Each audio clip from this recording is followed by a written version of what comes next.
מה העניינים? יופי. אני? יונה. יונה וולך, איזה יונה? יונה, אני מהבניין של החיות. שמאלה בעמק בין הכרמים והשדות. חודשיים היה תלוי שלט ענק על הקומה האחרונה, דירה להשכיר. או, יפה.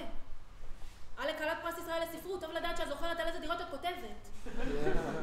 שלחתי יונה להודיע שאני באה, תבדקי. טוב, גברת גולדברג, איך אמרנו, לאה? באמת, את גם נראית מצוין יחסית, אבל אני באתי להודיע בצורה רשמית, מסודרת, חד וחלק, באופן שלא ישתמע לשני פנים. התחרטתי. השכנים לא נעים בעיניי. הנה, אמרתי. לא נעים, מה שאת שומעת, ובאמת, באמת, אני עדינה בתיאור. תראי, אני הגעתי כאן למגדל אחרי ריטריט. בסדר, אני ניסיתי לאסוף את עצמי. גם בדיוק הייתי אחרי הפרידה מיון. אז בין, את מכניסה אותי לפינה, את לא שמה לב שאת לוחצת פה על נקודה רגישה? וואו. בכל אופן, היו לי בעבר בעיות עצבים שהביאו איתן קצת בעיות בצוואר.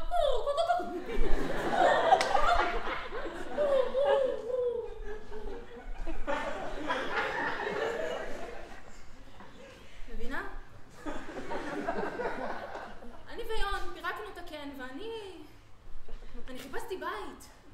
אז אמרתי לעצמי, יונה, הגיע הזמן לפרוס כנף, להעיף לעצמך לטמה ולהתאפס על החיים שלך. אז גללתי לי בפייסבוק, מחפשת שובח, ואחרי הפרסומת של היונה מפיתוח ישיר קפצה לי המודעה שלך. בעמק יפה בין כרמים ושדות, אהבתי, עומד מגדל בין 5 קומות. מגדל? אהבתי! אז הגעתי לדירה ובאמת חשכו עיניי.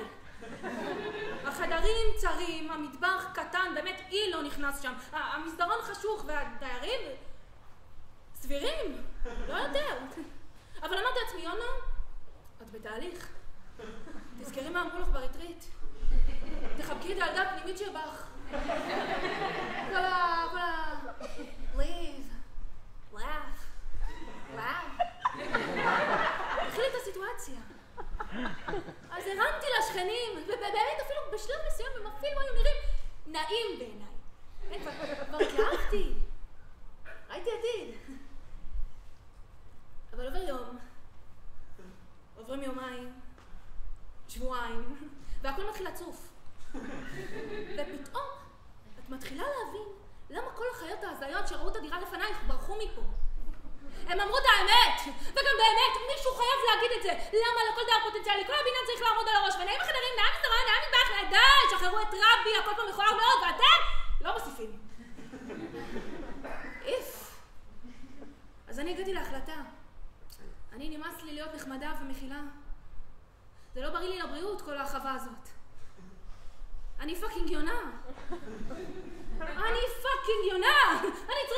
צריכה לראות עולם, אני צריכה למצוא ספר גגון ולעוף על עצמי. את יודעת, מבחינתי, תוציא מהדורה חדשה, ספר המשך.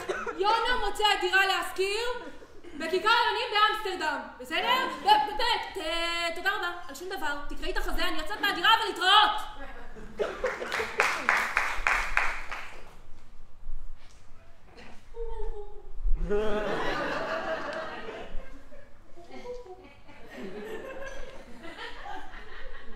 אם חושבים על זה לעומק,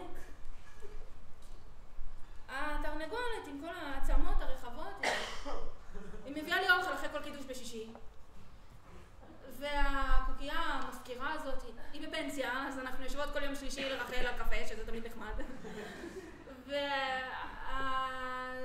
והחתולה, שחומה, היא עושה לי סטיילינג. כן, נגיד, שבוע שעבר נתקעתי בלי סמלה לאירוע, פתחתי את הארון שלה, מצאתי פיס. ככה קל, ככה פשוט. והסנייק באמת אוכל את הראש. אבל משהו ברעש של הפיצוח של האגוזים, זה מזכיר לי שאני עוד לא לגמרי לבד.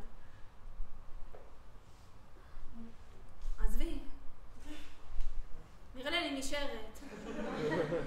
התחרטתי. נעים השכנים בעינייך, נעים. גם איפה אני אמצא עוד פנטהאוס במחיר כזה? בטח לא באמסטרדם. טוב, יאללה, לאוש. שיחה טובה. ותעבירי שם סמרטוט על החלון, יש שם קקי של יונים, לא נעים. לא נעים.